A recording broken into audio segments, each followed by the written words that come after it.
not only has the Taliban taken control of Afghanistan, they've also taken hold of the weapons and even the aircraft that the US military supplied to the now defunct Afghan National Army.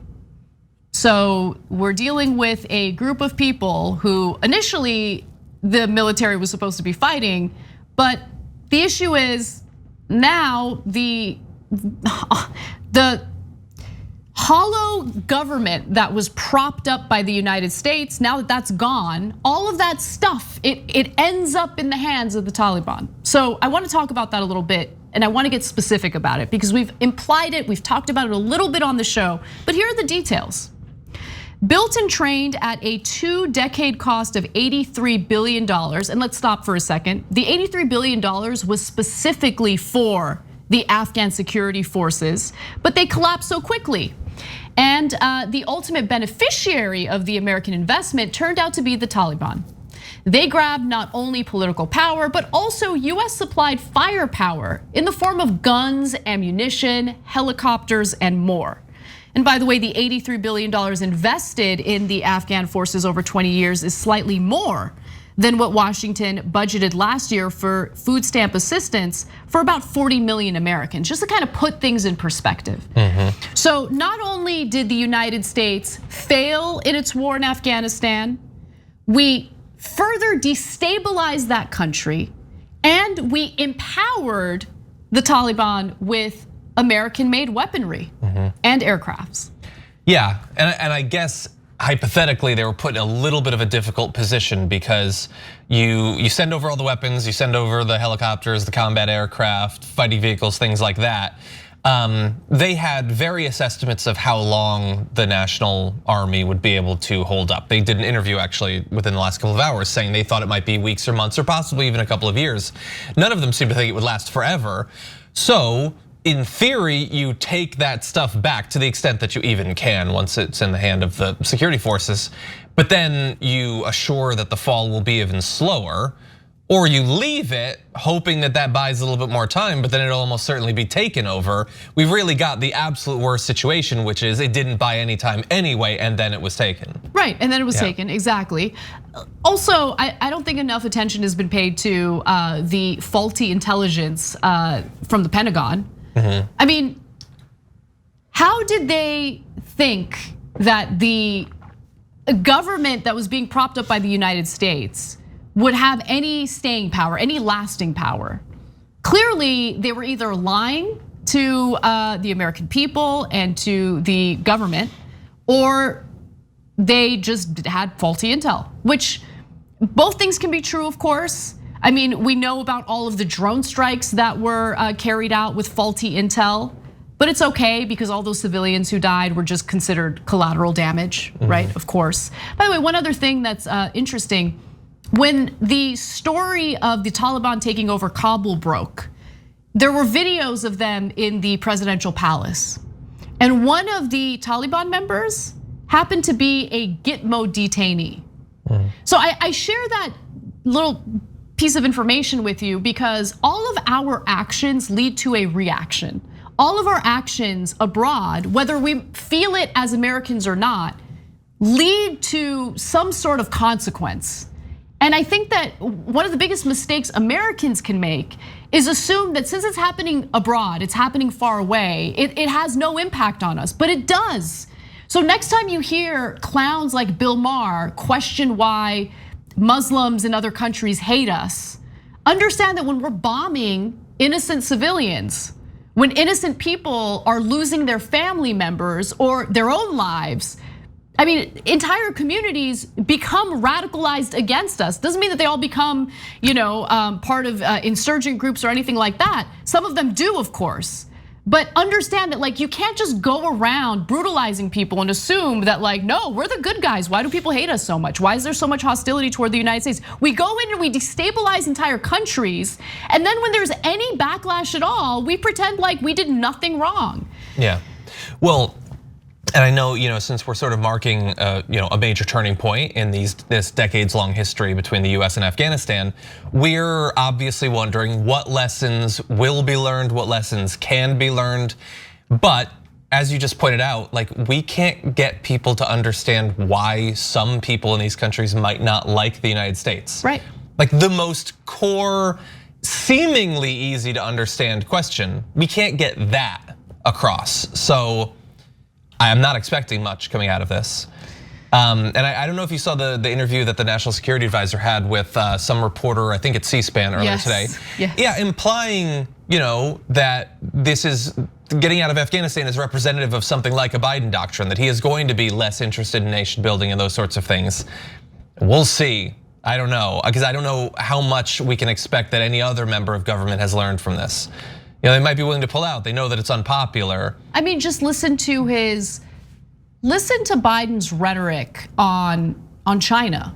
Now, it doesn't mean that Biden is going to take the same approach to China that we did with Afghanistan. I mean, that would be incredibly stupid. I mean, especially considering China is a country that's been building up its military capability for quite some time now. But even if we don't engage in an actual physical war with China and it's limited to a so-called Cold War, that by itself is disastrous when we're dealing with the biggest threat to national security, which is climate change. You need cooperation and collaboration with all countries, all major countries, certainly. That includes Russia, that includes China. Doesn't mean that you have to engage in a love affair with them, but you have to find a way to diplomatically collaborate with them to in some way mitigate the biggest threat to national security. And by the way, it's not just me saying that climate change is the biggest threat to national security.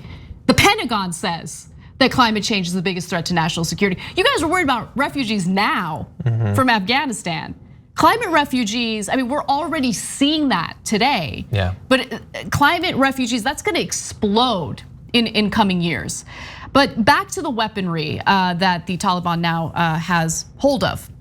So Vice reported that there are experts who are keeping track of these weapons and how much they're being sold for on the black market. And they are being sold on the black market. So not only is the Taliban going to be using these weapons, they're also selling them.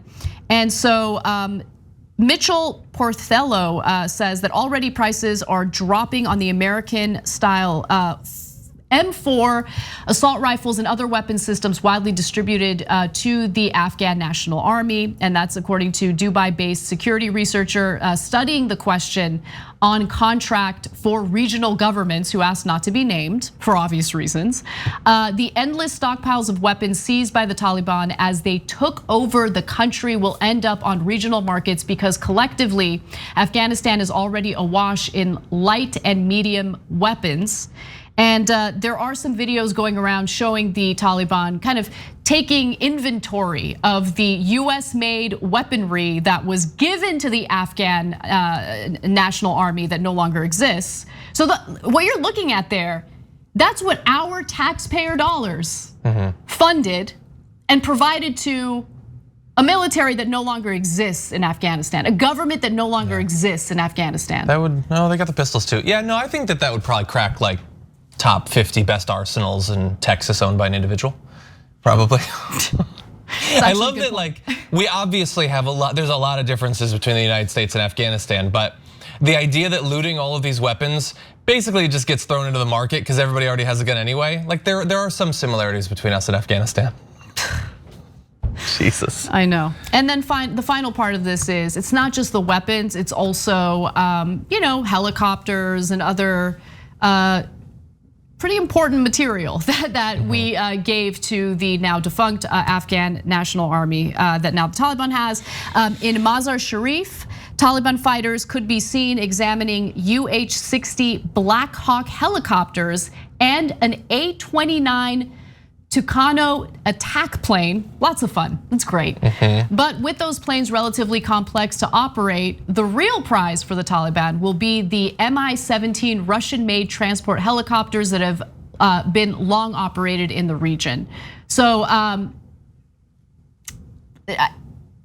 actions have consequences, and we paid for this. While we paid for all this stuff with little to no debate in Congress, they're currently nickel and diming the American people in the middle of a pandemic. When it comes to infrastructure, I mean, the pandemic continues. Are we gonna get stimulus checks for people?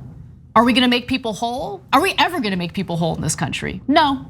But when it comes to these kinds of weapons, which end up in the wrong hands time and time again, no debate, no discussion. We keep doing it over and over again. Yeah. Did you see the response from the defense contractors to all of that stuff being taken by the Taliban?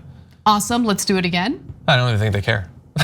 What's the difference? They got paid. No, they're lobbying Congress right now to do more. Yeah. You know, it would be a funny joke. I might tweet it. It's like, hey, so we're not in these countries anymore. So like, can we cut the defense budget? Dun. No.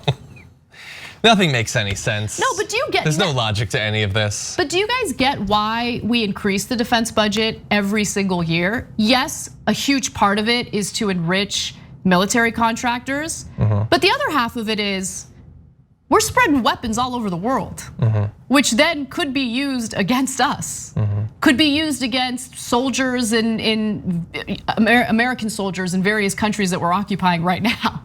Well, then we should not be there. We should not be there, clearly. But seems like a good solution. More importantly, let's not engage in these wars. Remember, the Taliban on multiple occasions offered to turn over Osama bin Laden to the Bush administration, and they declined the offer several times. Yeah. This war was never about bringing Osama bin Laden to justice. This war had a profit motive behind it, and I think it's abundantly clear. Thanks for watching The Young Turks, really appreciate it. Another way to show support is through YouTube memberships. You'll get to interact with us more. There's live chat emojis, badges. You've got emojis of me, Anna, John, JR, so those are super fun. But you also get playback of our exclusive member-only shows and specials right after they air. So all of that, all you gotta do is click that join button right underneath the video. Thank you.